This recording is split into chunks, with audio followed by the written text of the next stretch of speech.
To talk more on the situation in Syria, I'm joined live now by US anti-war activist and journalist Don DeBar. Well, now, the Arab League seems to be seeing eye to eye with Russia on how to deal with this Syrian crisis. Do you see that five-point plan becoming a basis for peace in the country? Well, it's a reasonable one. The question is basically, will the armed insurgent group agree to lay down their arms, which is a key component. The five-point plan includes, rationally and sanely, a demand that all sides lay down their arms and start talking. They won't lay down their arms, though, while Assad is in power. We have stalemate here, or do you think Kofi Annan will be able to find a solution?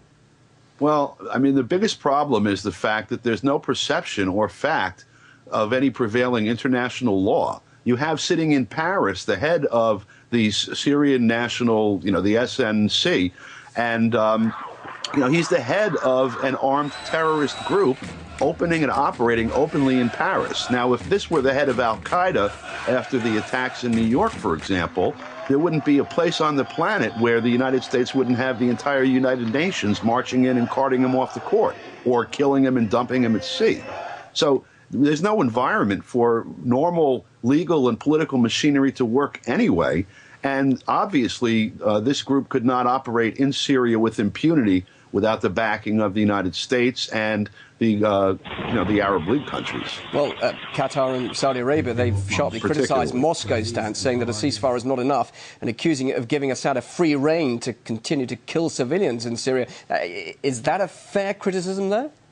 Well, Qatar and Saudi Arabia both know about killing innocent citizens. They've been doing it for their entire existence, and they're doing it in Bahrain now. I don't think they're in any position to discuss what's been basically a rational, constructive role that Russia has played in this, which is stopping another Libya from coming into existence and leaving the basis for democratic change in Syria. And what about the role of them saying that it would be a good idea to supply weapons to the Syrian rebels? Some would say, of course, that's covertly happening already, but if they did it officially, that would worsen the situation? Well, it's happening, in fact, whether it's official or unofficial, but the idea that arming a terrorist group is constructive is a perversion of logic and a perversion of law. And what if the mission is for regime change and that was to be achieved? What would be the consequences of Assad falling? Many would say far worse than if he should stay in power. And is there a chance, perhaps, that he could stay on in power? Well, he could stay on in power if the Syrian people want that. He could be removed from power if the Syrian people want that, if it's on their own terms and under their own structures and under their own law. And the possibility of that exists. The referendum allowed for a change, including removing the leading role of the Ba'ath party as the similar situation that was in Iraq and even similar situation that was in the Soviet Union. They have already voted on a constitution that changes that condition, which means that Assad's party is not guaranteed dominance over the government.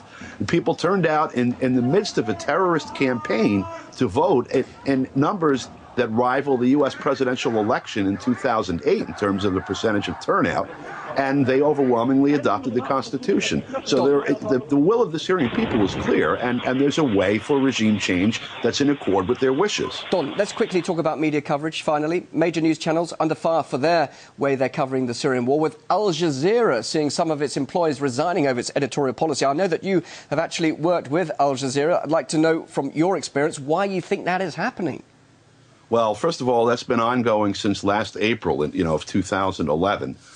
Their senior people, for the head of the bureau in Beirut quit. Many other people quit because of the biased coverage and outright hand of the government in dictating editorial policy over Libya and now Syria. So that's been going on there. I worked with a radio network here in the United States called Pacifica Radio, which was reputedly a progressive radio network.